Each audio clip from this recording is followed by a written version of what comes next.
नमस्कार। आप देख रहे हैं डार्क गली यूट्यूब चैनल। आज की कहानी में आगे बढ़ने से पहले खौफनाक और डरावनी कहानियां सुनने के लिए चैनल को अभी सब्सक्राइब करें। आज की कहानी बिहार में रहने वाले विनोद की है। तो चलिए बढ़ते हैं आज की कहानी की ओर। कोरोना काल में पूरे देश और दुनिया में लोगों ने बहुत कुछ खोया। बहुत लोगों ने अपने परिवार के सदस्य और बहुत सारे लोगों ने अपने रोजगार गंवा दिए और बेकार हो गए। कोरोना तो चला गया, लेकिन पीछे लोगों के लिए दुख, दर्द और तकलीफें छोड़ गया। इन सब में से विनोद भी एक था। कोरोना की पहली लहर में ही विनोद ने अपने पिताजी को खो दिया था। उसके परिवार पर मानो दुखों का पहाड़ टूट गया हो। घर में उसके पिताजी ही कमा कर लाते थे और विनोद पढ़ाई करता था। जब से विनोद के पिताजी की मौत हुई थी, तब से विनोद के घर वालों के भूखे मरने के दिन आ गए थे। वो एक एक निवाले के लिए तरस रहे थे। विनोद को उसकी माँ ने कुछ काम करने के लिए कहा। विनोद पढ़ाई में बहुत ही होशियार था। विनोद पढ़ाई करना चाहता था, लेकिन परिवार की हालत देखकर उसे रोना आ रहा था। उसने पढ़ाई छोड़ दी और काम ढूंढने लगा। विनोद सुबह से घर से निकलता और शाम तक काम की तलाश में घूमता रहता, लेकिन उसे कहीं भी काम नहीं मिल रहा था। विनोद को काम की तलाश में घूमते हुए 20 दिन हो गए थे। विनोद को कुछ भी समझ नहीं आ रहा था कि अब वो करे तो क्या करे। उसे अपने घर की हालत देखी नहीं जा रही थी। एक दिन विनोद काम की तलाश में घूमते हुए घर से काफी दूर आ गया था।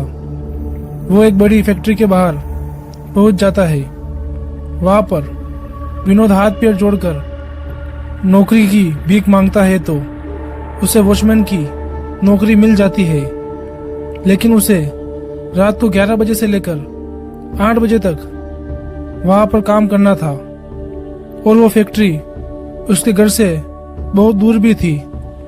उसे रोज ट्रेन से आना जाना था, लेकिन उसकी मजबूरी थी। उसके सिवा उसके पास और कोई रास्ता भी नहीं था। वो खुश हो गया था।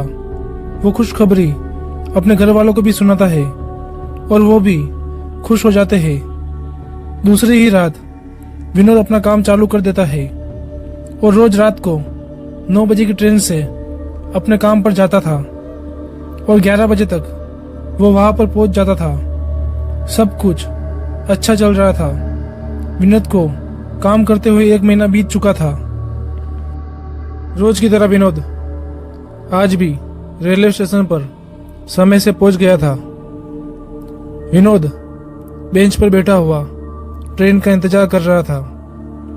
विनोद ने अपनी घड़ी की तरफ देखा तो 9:15 बज चुके थे। उसे फिक्र होने लगी कि अभी तक ट्रेन क्यों नहीं आई होगी। तभी अनाउंसमेंट होती है कि ट्रेन 2 घंटे लेट है। इतना सुनते ही विनोद को टेंशन होने लगता है कि वो अब समय पर कैसे पहुंचेगा। उसने अपनी फैक्ट्री में कॉल किया और उनको सारी बात बताई तो उन लोगों ने विनोद को आराम से और ध्यान से आने के लिए कहा। विनोद अब बेफिक्र हो गया था कि उन लोगों ने गुस्सा नहीं किया। वो अभी भी बेंच पर बैठा हुआ ट्रेन का इंतजार कर रहा था। बैठे बैठे पता नहीं कब विनोद की आग लग जाती है। फिर एक जोरदार ट्रेन के हॉर्न से विनोद की आंख खुलती है। वो देखता है कि ट्रेन प्लेटफॉर्म पर आ गई थी और अब जाने की तैयारी में थी। विनोद खड़ा होता है, तभी ट्रेन चलने लग जाती है। देखते ही देखते ट्रेन तेजी से भागने लगती है। विनोद भी ट्रेन के पीछे तेजी से भागने लग जाता है। अगर वो ट्रेन नहीं पकड़ता तो उसकी नौकरी भी जा सकती थी। वो ट्रेन के पीछे भाग रहा था। भागते भागते वो ट्रेन के आखिरी डब्बे को पकड़ के उसमें चढ़ जाता है। वो बहुत जोर से हाँफ रहा था और वो पूरी तरह से पसीने में भीग चुका था। उसने आंख उठाकर देखा तो उस डब्बे में उसके अलावा कोई भी नहीं था। वहां पर लाइट भी नहीं चालू थी और उस डब्बे में बहुत ही गंदी बदबू आ रही थी। लेकिन विनोद बेचारा क्या करता, उसके पास दूसरा कोई रास्ता भी नहीं था। वो नीचे बैठकर अपनी मंजिल का इंतजार कर रहा था। तभी अचानक वो डब्बा ठंडा होने लगता है। पूरे डब्बे में ठंडक हो गई थी, जैसे वो एसी वाला डब्बा हो। विनोद ठंड के मारे कांप रहा था। उसे समझ नहीं आ रहा था कि अचानक इतनी ठंडी कैसे बढ़ गई, और वो भी गर्मियों के मौसम में। तभी उसे महसूस हुआ कि उसे कोई घूर के देख रहा है और उसके अलावा भी कोई उस डब्बे में है, लेकिन उसे वहां पर कोई भी नहीं दिख रहा था। विनोद को अभी भी ठंड लग रही थी और वो कांप रहा था। उसे अपने पीछे कुछ आवाज आती है। वो घबराते हुए पीछे मुड़ता है और देखता है कि पीछे एक बोरे में लाश पड़ी थी और वो हिल रही थी। विनोद उसे देखकर चौंक जाता है। वो लाश अब जोर जोर से हिलने लग जाती है। उसको अपनी आंखों पर विश्वास नहीं हो रहा था। विनोद अपनी आंख मसलता है और खोलता है तो उसके चारों तरफ बहुत सारी लाशें पड़ी हुई थी और वो सब लाशें हिल रही थी। विनोद ये सब देख के डर के मारे पसीना पसीना हो जाता है। ट्रेन पूरी रफ्तार से भाग रही थी। विनोद कुछ कर भी नहीं सकता था। वो सब लाश अब अपने बोरे में से निकलने लगती है। उन सब की लाशों में कीड़े पड़ते हैं और उनकी लाशों में से सफेद धुआं भी निकल रहा था। वो सब विनोद के सामने बैठ जाते हैं और जोर जोर से रोने लगते हैं। विनोद को कुछ समझ नहीं आ रहा था कि वो अब करे तो क्या करे। वो वहां पर बैठा बैठा बिना आवाज किए रोए जा रहा था। वैसे ही ट्रेन की रफ्तार बहुत तेज थी। तभी अचानक ट्रेन की रफ्तार धीरे धीरे कम होने लगती है। वो लाश धीरे धीरे सरक कर विनोद के पास आ रही थी। वो डर के मारे ट्रेन के गेट पर लटक गया था। बीच जंगल में ट्रेन को सिग्नल नहीं मिलता है और वो लोग रुक जाती है।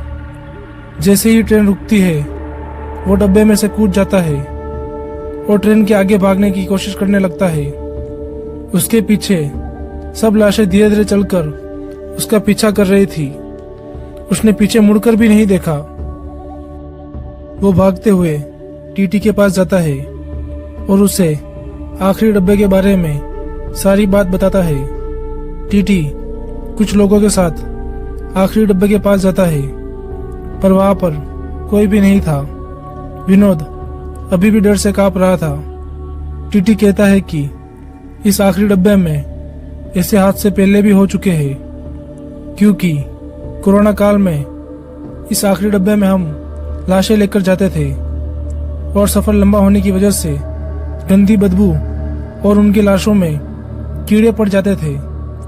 टीटी को भी 2-3 बार उन भूतों से सामना हो चुका है। तब से टीटी रात को आखिरी डब्बे में कभी नहीं रुकता है।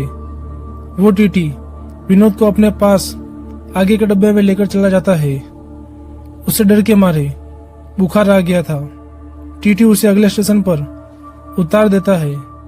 वहां से विनोद अपने काम पर चला जाता है और उसके बॉस को सारी बात बताता है। उसकी बात सुनकर बॉस भी डर जाते हैं और उसे कल से दिन में आने के लिए कहते हैं। और विनोद अब ट्रेन से कहीं नहीं जाता है, सिर्फ बस में ही सफर करता है।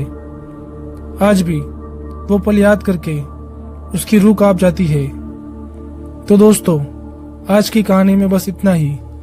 अगर ये कहानी आपको अच्छी लगी हो तो वीडियो को लाइक करें और चैनल को सब्सक्राइब करें।